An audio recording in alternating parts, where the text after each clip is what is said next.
our little consulting company. I'm a principal along with Tony Garcia, who's, raise your hand, Tony. There's Tony. We're based out of Miami and New York.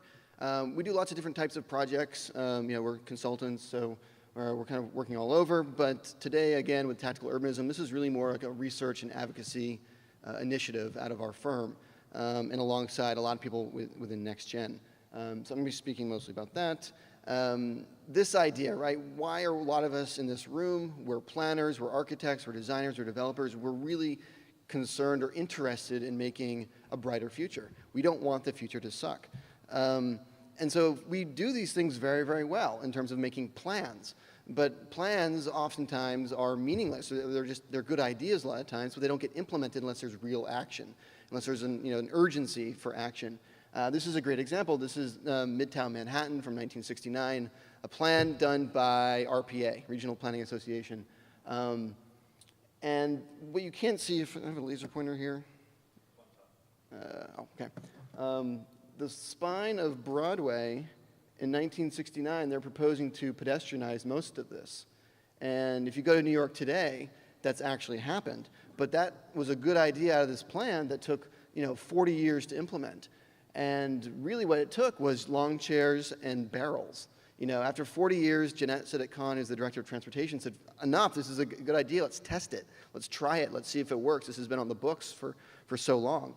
And lo and behold, you start with a couple $1,000s worth of furniture you can buy at Rite Aid, and you throw it in the middle of the street, and it really changed the paradigm, not only in New York City, but I think nationally. So at this time, I was just moving to New York City from Miami. And one of the reasons why I was moving to the city was to see this stuff in action, because there's so much of this happening all over the city. And I thought it was really, really inspiring.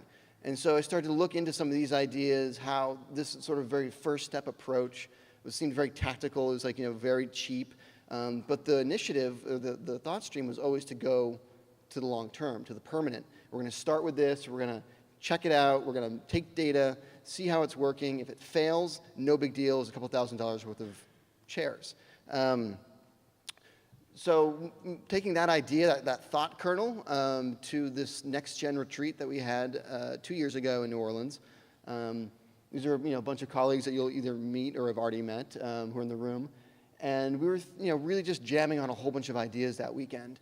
And one of the ideas I brought to the table was, well, there's this sort of trend growing, between Build a Better Block, what's happening in New York, the guerrilla gardening movement really picking up steam, even though it started in the 70s, picking up steam again.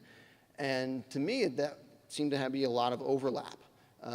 So that whole weekend was basically discussing, for me personally, discussing those ideas, trying to figure out what the umbrella is, what do we call it? And a couple people said, why don't you just write it up? We're going to leave this weekend with to-do lists. And that was my to-do list, was to put together a little bit of information about it. So I put together Tactical Urbanism Volume 1, put it online while I was traveling on vacation. And when I came back from vacation, it had probably, just hundreds and hundreds of more, eyes on it than I ever thought. I was trying to share it with my friends, and it kind of grew from there. So within just a couple weeks, people started writing about it and contacting me and blogging about it. It's like, wow, this really hit a nerve. And to me, that signified, well, I better get it out in front of this curve, because this is what's coming, or this is happening. I need to stay on top of it. So I just kind of kept researching the topic.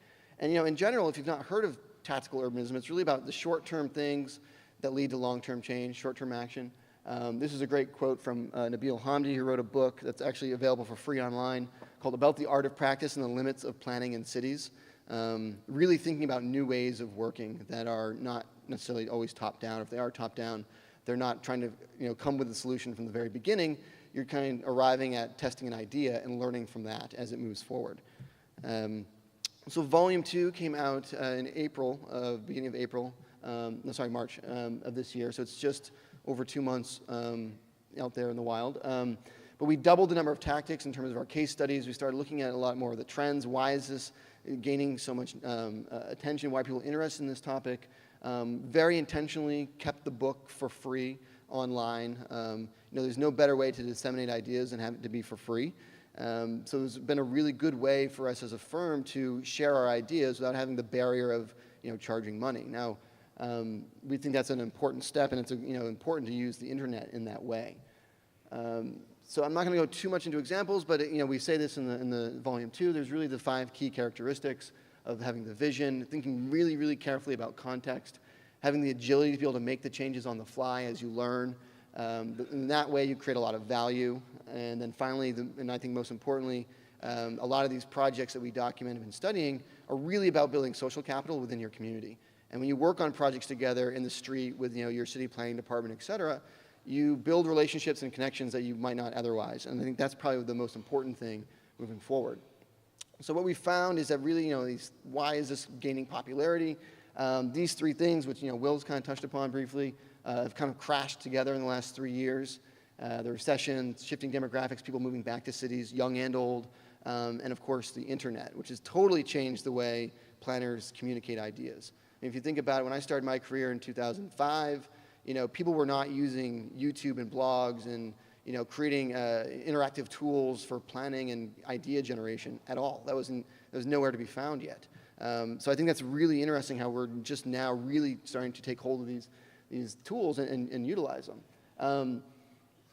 And then also I'd like to speak specifically about the age group of Gen Y. Not that Gen Y is pushing this idea only. In fact, there's these ideas go way, way, way back and through many generations of how to work. But now, again, there's this urgency. There's this sense of I'm not going to wait for my city to fix that crosswalk. I'm going to paint it myself. I was listening to a generational expert speaker. Those exist, and at the Bike Summit in DC. And this guy was talking about Gen Y, and I didn't really find his speech to be completely on point, accurate about everything. You can't really speak for a generation. But he had a couple good nuggets, and one of those was that Gen Y is really outcome-oriented. We want to just do the damn thing and then worry about the process later, kind of backfill, work in reverse. And when he mentioned that to me, I was like, yeah, that makes total sense. We're kind of impatient. Some of us were raised that way. And I think largely that's why you see a lot of people going out there themselves and making change and kind of worrying about the formal process later. So again, our method now is kind of to build on that. It's open, it's collaborative. We take ideas from people. If you've got a tactic that you're using, email us. We'll get into the volume 3. But we're also bringing people together for formal events, discussing, challenging each other, debating. We just had one in Philadelphia at the end of last month. Jen Krause was there and a few others, I think, who are here. It was really, really exciting because we had about 75 people crammed into a little storefront just north of Center City in Philadelphia.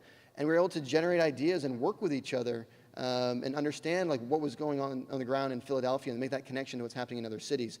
We had a few people there from Chile who are really fascinated in the topic and are going to take some of these ideas and bring them back to Santiago.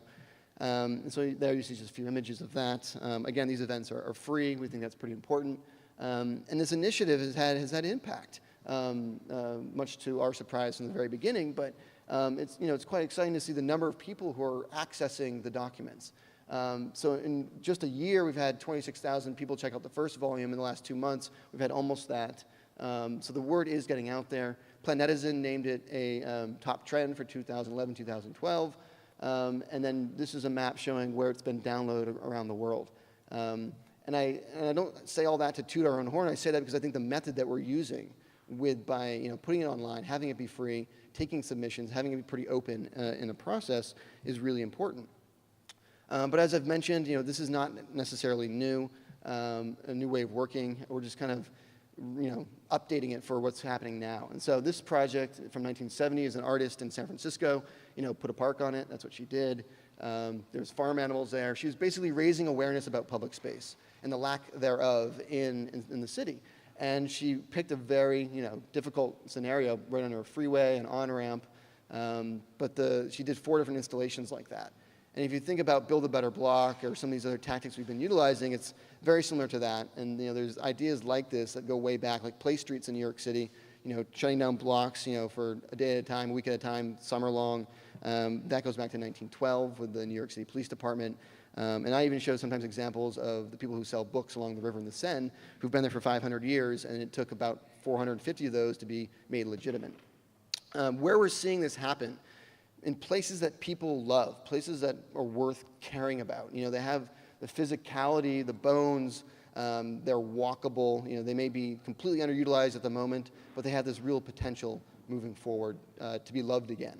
We're not seeing a lot of these tactics or these initiatives being taken up in highly suburban or exurban places, along the arterials like are behind us. That's a very, very different kind of challenge. In a place that's lovable, it tends to be smaller in scale. And so when you take action, it actually is noticeable and has an impact.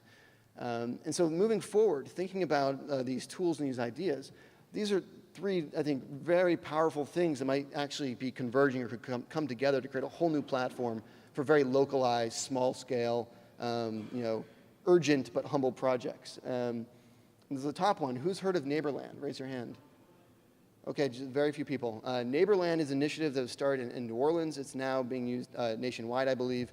And it's basically about generating ideas. Go to this website, check out what's going on in your neighborhood, who wants to fix what, who wants to work on what project, and being able to have conversations around those ideas, connect with people online. Now, IOBI, who's heard of IOBI? Even less people, cool. IOBI is an acronym. It stands for In Our Backyard. So as opposed to NIMBY, this is IOBI. And it's a funding platform to be utilized with small-scale local neighborhood projects. And it was beta tested in New York City. It just launched 2 weeks ago nationwide. So if you can use this in your neighborhood to generate funds. It's kind of like Kickstarter, but has a very different specific bent to it in terms of the environment and specifically the built environment and making changes. And so you think about idea generation, seeing what the big ideas are locally, think about funding it locally with your neighbors, your friends, your business owners, and then implementing it with action. I think those three things could really be powerful, as I said. But to move forward to this idea of tactical urbanism, and there's a lot of these techniques like parklets, pavement to plazas. They're gaining traction in a lot of different cities in a lot of exciting contexts. And we think that's amazing, that's great. But also there's a risk of not really adapting these ideas fully to the neighborhood, to the context. Just dropping them in again, we'd be repeating the same mistakes that we've done in the past. And so this idea of patterns and pattern states to pattern cities, Jane Jacobs quotes a historian in this book where she talks about pattern states. And thinking about that, pattern states have influence historically, coming up with the ways of, working politically. That's probably, I think, in my opinion, changed somewhat in the last, half decade, and especially the last 20 years. I think cities are where most ideas are generated and have the biggest influence today. Less so states, more so cities. So you think about that, how ideas go from one place to the next, and you apply it to this quote where she's really warning people, just because it's new, don't adopt it just because it's new. Really think about adapting it. And so with that, I'm just going to end with this really hopeful slide from Gardner, Maine. I don't know if Kara is in the room. Is Kara Wilbur here? No. This is from her Main Street, a town that I actually grew up in until I was 8. She photographed this and shared it, which I thought was really, really great. Putting this in the storefront, who wants to work together, who wants to make a difference? So with that, I will leave it. And you can follow us on Twitter. So.